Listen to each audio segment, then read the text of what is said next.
Hello students, हम लोग Mendelian disorder पढ़ रहे हैं जो है it is determined by alteration और म्यूटेशन, चेंज होना या म्यूटेशन होना इन द सिंगल जीन, एक जीन में म्यूटेशन होने के बाद जो फिर डिसऑर्डर हो जाता है, जो परेशानी होता है शरीर में, जो चेंजेज होता है उसको मेंडेलियन डिसऑर्डर बोलते हैं। इसके एग्जाम्पल थे colour blindness, haemophilia, sickle cell anaemia और फिनाइलकीटोन्यूरिया और थैलेसीमिया। तो इसमें से जो है हम लोग कलर ब्लाइंडनेस पढ़ लिए हैं, अभी देखेंगे haemophilia. It is sex linked recessive disease, ये वर्ड को याद रखना है। सेक्स लिंक्ड क्या मतलब हुआ कि ये मेल फीमेल से फ़र्क पड़ता है, मेल में होगा कि फीमेल में होगा ये समझ में आता है। एक्स और वाई पर इसका प्रभाव रहता है कि एक्स पर ये अफेक्टेड है कि वाई में होता है। तो ये जो है ना एक्स में होता है अफेक्टेड, जानेंगे। तो एक्स क्रोमोजोम जो सेक्स क्रोमोजोम है उस पर ये प्रभावित करता है, उसके जीन को चेंज किया जाता है या हो जाता है, म्यूटेशन होता है उसमें, इसीलिए सेक्स लिंक्ड है। सेक्स लिंक्ड रिसेसिव डिजीज है, मतलब ये दबा हुआ छिपा हुआ कैरियर के रूप में रहता है, और जब ये डोमिनेंट रूप में आता है तो डिजीज के रूप में आता है, और नहीं तो ये छिपा हुआ रहता है, नॉर्मल व्यक्ति की तरह लगता है जिसको भी होता है ये। और क्या इसमें है कि इट ट्रांसमिशन, इसका जो ट्रांसमिशन होता है एक से दूसरे व्यक्ति में जो पहुंचता है, फ्रॉम अनअफेक्टेड, जो व्यक्ति अनअफेक्ट है मतलब प्रभावित नहीं है, इस बीमारी से ग्रसित नहीं है, कैरियर, लेकिन वो कैरियर है, उसके एक क्रोमोसोम में ये गुण है। जैसे कि एक महिला है, ठीक है, 2 एक्स क्रोमोसोम है, एक में ये हीमोफीलिया का म्यूटेशन हो गया है, तो ये महिला को इस बीमारी से ग्रसित नहीं कहेंगे, लोग जान नहीं सकेगा कि ये हीमोफीलिया का इसमें म्यूटेशन हुआ है। लेकिन उसी लिए ये व्यक्ति क्या हुआ, अनअफेक्टेड हुआ और कैरियर हुआ, ये ढो रहा है। फीमेल, और ये फीमेल है XX, to some of the female progeny, ये किसको देगा, ट्रांसमिट किसको करेगा, फीमेल को ही ट्रांसमिट करेगा। जैसे कि इससे जो है 2 गो क्रोमोसोम निकालेंगे, ये गैमिट बना, तो एक होगा नॉर्मल वाला, एक होगा ये एबनॉर्मल जो कि परेशानी वाला है। अब ये जिसमें जाएगा उसमें, अब वो इधर से मान लो X और Y है, फीमेल है मेल है, तो इसके X से अगर ये संपर्क करता है तो क्या होगा, ये माँ की तरह हो जाएगा। अगर ये Y से करता है तो ऐसे XY ये हो जाएगा। तो इस तरह की बात है। तो ये कह रहा है यहाँ पे कि ट्रांसमिशन फ्रॉम जो है अनअफेक्टेड पर्सन से ये मेल प्रोजेनी में होगा, और सम ऑफ द मेल प्रोजेनी, सम कुछ मेल प्रोजेनी कुछ व्यक्ति में होगा। ये अगर मान लो देखो यहाँ 50% चांस हो गया ना, एक महिला हुआ एक पुरुष लिए इस एक्स से, ठीक है, तो क्या हो गया, महिला कैरियर हो गई और पुरुष जो है ये अफेक्टेड हो गया। अब इसके साथ अगर होता है तो ये एक्स नॉर्मल एक्स करेगा, ये एक्स और ये XY नॉर्मल लड़का पैदा करेगा। तो यहाँ फीमेल जो है ये नॉर्मल, मेल नॉर्मल, ये भी 50% चांस हो गया। ये कैरियर में जो X क्रोमोसोम ये अफेक्टेड वाला है, ये फीमेल और ये मेल, यहाँ पर भी 50% चांस हो गया कि लड़का में जाएगा कि लड़की में जाएगा। ये इससे संबंध में मतलब होगा, किससे रिलेशन क्या है ये।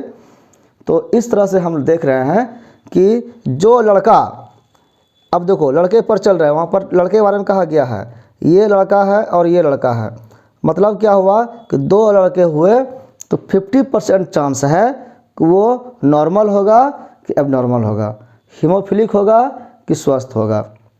ये इसके बारे में बात किया। लड़का के बारे में यहाँ पर मेल प्रोजेनी लिखा हुआ है, मतलब लड़के जो बच्चे होंगे, सन होंगे, उसके बारे में कहा गया कि सम ऑफ द मेल प्रोजेनी, कुछ लड़के में हीमोफीलिया का ट्रांसमिशन होगा, कैरियर फीमेल से, मतलब माँ से, जो उस जिसके में अफेक्टेड है।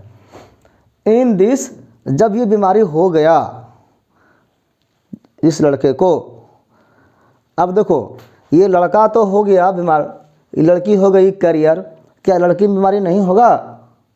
लड़के में बीमारी हो सकता है। किस केस में होगा? उसका केस ये है कि महिला भी कैरियर है और पुरुष भी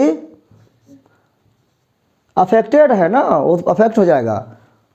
अब ये हीमोफिलिक है और ये कैरियर है, इसका अगर शादी हो गया, मैटिंग हो गया इसमें, तो अब देखो इसका क्या क्या बनेगा, एक स्वस्थ, एगो ये अफेक्टेड, और इसका एगो अफेक्टेड, एक तो वाई है। तो हमको तो महिला का देखना है, तो महिला को एक्स से क्रॉस कराएंगे, तो ये और ये मिलके क्या होगा, एक्स और एक्स डॉट समझो, तो ये हो गया क्या, फिर कैरियर हो गया। लेकिन इसके साथ अगर होगा तो एक्स एक्स दोनों अफेक्टेड होगा कि नहीं होगा? तो ये महिला क्या हो जाएगी बच्ची, ये जो लड़की होगी हीमोफिलिक होगी। तो ये कहा गया कि लड़का जब भी होगा इसका भी चांस वही है, 50% का चांस, इसलिए सम लिखा गया है। लड़की जब होगा तो उसका भी 50% चांस है। स्वस्थ नहीं होगा लड़की में, अगर दोनों अफेक्टेड हुआ तो एक होगा कैरियर और एक होगा हीमोफिलिक। लड़की में तो दोनों अफेक्टेड हो ऐसा कम चांस होता है, और इसीलिए ये महिलाओं का संख्या कम होता है, ये जनरली पुरुष में होता है। तो इसमें होता क्या है, क्या प्रॉब्लम हो जाता है? In this a single protein, इसमें एक प्रोटीन जो है, that is a part of the cascade of proteins, cascade झरना कहते हैं। तो बहुत सारे, तो झरना, यहाँ झरने में बहुत सारे बूंद हैं मान लो, तो बहुत सारे प्रोटीन्स के ग्रुप का एक पार्ट है वो प्रोटीन जो involved in clotting of blood, जो ब्लड के क्लॉटिंग में, ब्लड के जमने में, थक्का जमने में इज अफेक्टेड, वो अफेक्टेड हो जाता है।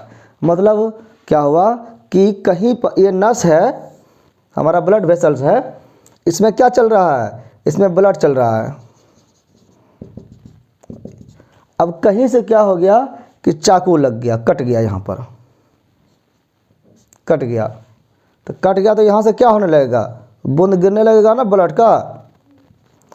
और हो सकता है कि अगर वो ना रुके तो बूंद गिरते गिरते तो खाली हो जाएगा ब्लड से, पूरा शरीर से ब्लड खाली हो जाएगा, तो फिर व्यक्ति की मृत्यु हो जाएगी। तो शरीर में व्यवस्था दिया हुआ है कि इस जैसे यहाँ पर एक छेद हो गया तो ये ब्लड में थ्रोम्बिन होता है, वो तुरंत यहाँ पर क्लॉट करने लगेगा, इसको छेद को बंद करेगा। ठीक है, तो ये छेद को बंद करने वाले जितने प्रोटीन काम करते हैं, इसमें से एक प्रोटीन जो है वो अफेक्टेड हो जाता है, तो इसलिए ये जम नहीं पाता है। जब जम या स्लो प्रोसेस हो जाता है, जैसे एयर के कांटेक्ट में, हवा कांटेक्ट में आता है, जमना चाहिए, नहीं जमने लगता है, तो क्या होगा कि सारा ब्लड निकल जाएगा, व्यक्ति की मृत्यु हो सकती है। जरा सा भी खरोच कट उसको मौत के घाट उतार सकता है। तो ये इसमें प्रॉब्लम होता है।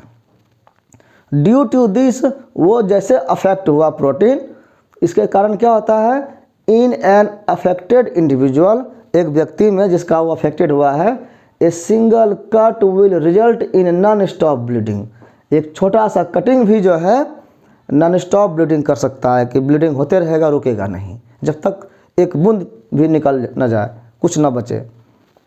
द हेट्रोजाइगस फीमेल, देखो हेट्रो वर्ड बताए थे, हेट्रोजाइगस क्या हुआ, जिसमें ये दो तरह के हों, ठीक है, और फीमेल, फीमेल की बात कहा, फीमेल ऐसे फीमेल जिसमें एक्स एक्स होता है, दोनों एक्स एक जैसा हो तो बोलेंगे होमोजाइगस, उसको क्या बोलेंगे, होमोजाइगस, होमो साथ में रहेगा। और अगर अलग अलग प्रकार के हो तो उसको बोलेंगे हेट्रो।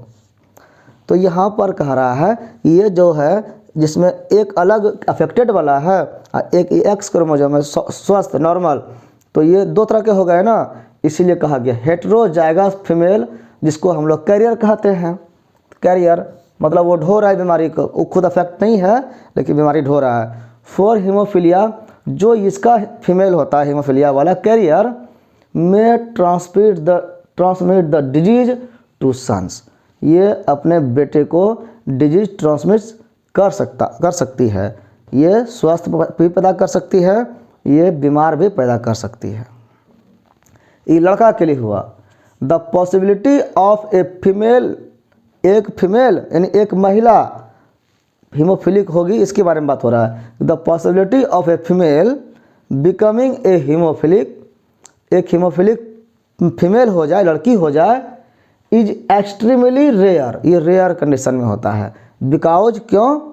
क्योंकि mother of such a female, ऐसे फीमेल का जो हीमोफिलिक हो सकता है या हो जाए, इसके लिए क्या क्या आवश्यक है? तो मदर भी हीमोफिलिक कैरियर हो और फादर हीमोफिलिक हो। यही कहा गया कि mother of such a female has to be at least carrier, कम से कम कैरियर होना चाहिए। हीमोफिलिक होता तो और निश्चित है, लेकिन कम से कम कह रहा है एटलीस्ट कैरियर हो, जैसे ये है।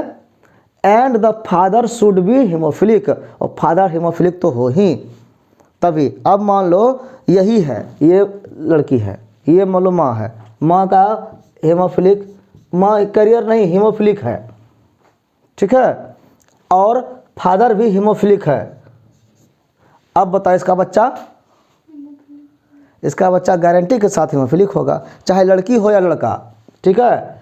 लड़की होगी तो इसका कोनो एक्स आएगा अफेक्टेड आएगा, उसका एक्स आएगा अफेक्टेड होगा, दोनों अफेक्टेड होगा, ये हीमोफिलिक होना ही है। लड़का होगा, इसका दोनों में से कोई एक्स क्रोमोसोम आएगा, ये अफेक्टेड होगा, और वाई होगा, हीमोफिलिक होगा ही, 100% हीमोफिलिक हो जाएगा। अगर महिला जो है, माँ जो है, वो हीमोफिलिक है तब, और अगर कैरियर है तो 50% चांस है कि वो महिला जो बच्ची होगी वो हीमोफिलिक होगी। यही कहा गया कि एटलीस्ट कम से कम वो महिला भी कैरियर हो और फादर हीमोफिलिक हो, तब ये चांस है कि वो बच्ची उसका हीमोफिलिक होगा। इसीलिए ये रेयर कहा गया, इस एक्सट्रीमली रेयर, ऐसा कम होता है। द फैमिली पेडिग्री ऑफ, अब देखो एग्जाम्पल में आ गए कि फैमिली पेडिग्री बनाया गया किसका? ऑफ क्वीन विक्टोरिया, विक्टोरिया रानी का, इंग्लैंड की जो महारानी विक्टोरिया थी, उनका जब पेडिग्री बनाया गया एक ख़ानदान का कि किसको किसको हीमोफिलिया है, तो बहुत को निकला। सो ए नंबर ऑफ हीमोफिलिक डिसेंडेंट्स, उनके कई वंशजों को, नीचे वाले बच्चों को हीमोफिलिक हुआ। कारण क्या था? इसलिए ये कारण था कि as she was a carrier of the disease, Victoria रानी जो है ये थी, मतलब ये थी कैरियर। कैरियर मतलब एक क्रोमोसोम उसका जो है, एक्स क्रोमोसोम, वो अफेक्टेड था, और अफेक्टेड होने के कारण वो कैरियर थी। उसको कोई दिक्कत नहीं हुआ, लेकिन उसके कई बच्चों को ऐसा हुआ। अब उसका हस्बैंड कैसा हुआ उस पर निर्भर करता है, उसका नेक्स्ट जनरेशन कैसा हुआ होगा। अगला वीडियो हम लोग देखेंगे सिकल सेल एनीमिया।